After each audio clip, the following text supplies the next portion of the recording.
All right, you guys, welcome back to another video. Thanks for being with me. All right, so now the next video we got here is going to be 1-105. Thank you for being with me for my journey on through the Uniform Commercial Code. And it's funny because I was actually watching a video of Yusuf L, and he kind of helped me come up with an easier way to study easier way of studying indirectly, right? So he didn't explicitly say it, but what he was doing was like he was talking about court and how many times the word citizen was used in the Constitution, and he was searching and he was like, "Hey, let me see if I can get the PDF version of something from Google." And I was like, "Why does it need the PDF version specifically? Like, why is that?" So I was kind of studying them and looking at it, and then I was just sitting around one day, and as I was sitting there, I just thought about it. I was like, "Oh,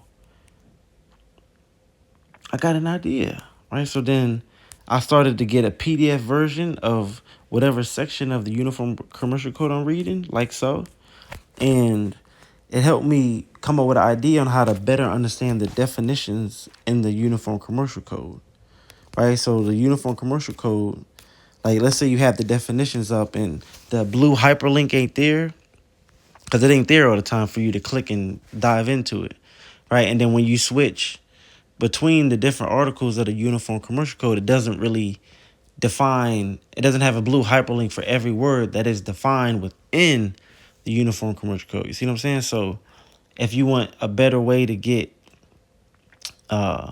quick reference to definition words in other articles, you can pull that up in the PDF version, and then it'll tell you what section it's in, so you can go read up on that section. It'll say, "Oh, so it's like a contextual understanding," and it helps me because, like, let's say a word is defined, right? Let's say article on aggrieved party. You can go to the PDF version, right? Type in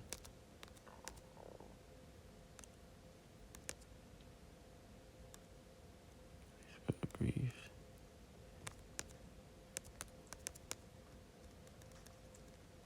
Damn, I forgot how to spell it. Hold on. Or you could probably just copy and paste it, right? Copy and paste it. Make it easy. All right. Boom.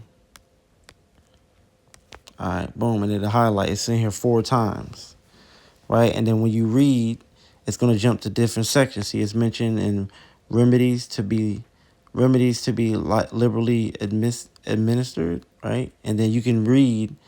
So in the entire Article 1, aggrieved parties mentioned 4 times. It's defined 1 time, but it's mentioned 4 times. So if you don't really understand the word, you can see what context Congress uses it in to kind of get a deeper understanding. Okay. All right, so let's get back. So section 1-105 today. Severability, right? So I keep a Black's Law Dictionary 13th edition beside me. Not saying it's the best one, but this is the one I bought. So severability, right? So I'm going to look up 2 words related to that in here because it's like the same thing. You're dwindling down, you're hounding down to get what's really happening, right? So severability clause, right, which is kind of what we're reading in the Uniform Commercial Code, right? So it says a provision that keeps the remaining provisions of a contract or statute in force if any portion of that contract or statute is judicially declared void, unenforceable, or unconstitutional, right? So remember, they got the right of judicial review. They can claim something's unconstitutional, right? And they also got another definition. It's called the blue pencil test, right? So that's in here too. So the blue pencil test. Pencil test. All right, so that says a judicial standard for deciding whether to invalidate the whole contract or only the offer offending words. So this is the contextual part of it. So under this standard, only the offending words are invalidated if it would be possible to delete them simply by running a blue pencil through them, as opposed to changing, adding, or rearranging words. Okay? So that's the context of severability. So let's read. So if any provision or clause of the Uniform Commercial Code or its application to any person, right? So anything in here, this whole Uniform Commercial Code, right?